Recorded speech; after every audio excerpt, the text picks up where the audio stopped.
تو آگے اللہ فرماتے ہیں کہ یہ جو ان کی تجارت ہے، یہ جو انہوں نے کیا ہے، یہ جو ان کا کاروبار ہے، فما ربحت تجارتہم، ان کی تجارت نے ان کو نفع نہیں دیا۔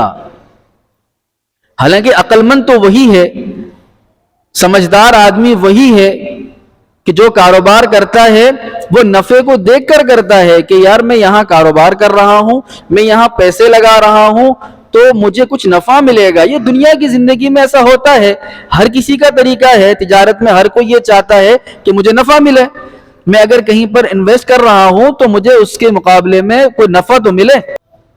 اب آگے اللہ جو مثالیں دے کر بیان کرتے ہیں کہ ان منافقوں کی مثال کیا ہے۔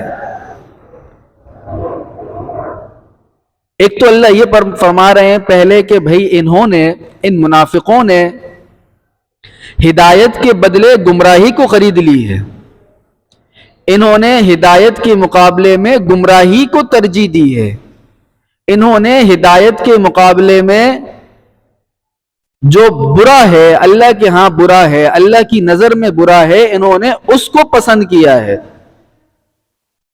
اولئک الذین اشتروا الضلالۃ بالہدی، کہ انہوں نے، ان منافقوں نے خرید لیا ہے۔ اللہ پاک نے خریدنے سے تعبیر فرمایا ہے، خرید و فروخت سے، تجارت سے تعبیر فرمایا ہے اس مثال کو، کہ انہوں نے خرید لیا ہے ضلالت کو، گمراہی کو، اس چیز کو جس کو اللہ پسند نہیں فرماتے۔ کس کے مقابلے میں؟ ہدایت کے مقابلے میں۔ ہدایت کو چھوڑ کر انہوں نے گمراہی کو پسند کیا، یہ خرید و فروخت انہوں نے کیا ہے۔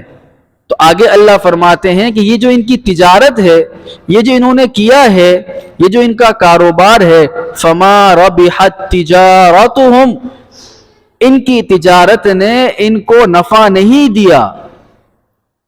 حالانکہ عقل مند تو وہی ہے، سمجھدار آدمی وہی ہے کہ جو کاروبار کرتا ہے وہ نفع کو دیکھ کر کرتا ہے کہ یار میں یہاں کاروبار کر رہا ہوں، میں یہاں پیسے لگا رہا ہوں تو مجھے کچھ نفع ملے گا۔ یہ دنیا کی زندگی میں ایسا ہوتا ہے، ہر کسی کا طریقہ ہے، تجارت میں ہر کوئی یہ چاہتا ہے کہ مجھے نفع ملے، میں اگر کہیں پر انویسٹ کر رہا ہوں تو مجھے اس کے مقابلے میں کوئی نفع تو ملے۔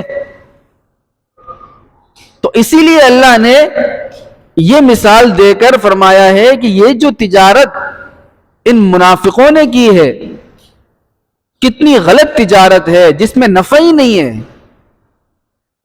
بغیر نفع کی تجارت انہوں نے کی ہے، سراسر خسارے میں ہیں یہ لوگ، سراسر نقصان میں ہیں۔ فما ربحت تجارتہم، ان کی تجارت نے ان کو کوئی نفع نہیں دیا۔ اب تجارت سے مطلب حقیقت میں کاروبار کرنا نہیں ہے، ان منافقوں نے جو چال بازیاں کی ہیں، جو زبان سے تو انہوں نے کہا کہ ہم آمنا باللہ و بالیوم الآخر، ہم ایمان لے کر آ گئے ہیں اللہ پر اور اللہ کے رسول پر، حالانکہ ان کے دل میں یہ بات نہیں تھی، وہ جھوٹ بولتے تھے۔ حقیقت میں کیا بات تھی؟ وہ دل میں کفر کو پسند کرتے تھے، دل سے اسلام کو پسند نہیں کرتے تھے، صرف زبان سے لوگوں کے سامنے کہتے تھے کہ ہم مسلمان ہیں، ہم ایمان والے ہیں، لیکن دل سے کافر تھے، کفر کو پسند فرماتے تھے۔ تو اسی مثال کو اللہ نے تجارت سے تشبیہ دی ہے۔ یہ جو انہوں نے کیا ہے نا، اسلام کے مقابلے میں کفر کو پسند کیا، ہدایت کے مقابلے میں گمراہی کو پسند کیا، یہ ان کی یہ تجارت بے سود ہے، اس میں کوئی نفع نہیں ہے، یہ سراسر خسارے میں ہے۔ وما کانوا مہتدین، اور کبھی یہ ہدایت پانے والوں میں سے بھی نہیں ہوں گے، کبھی یہ ہدایت یافتہ نہیں ہوں گے۔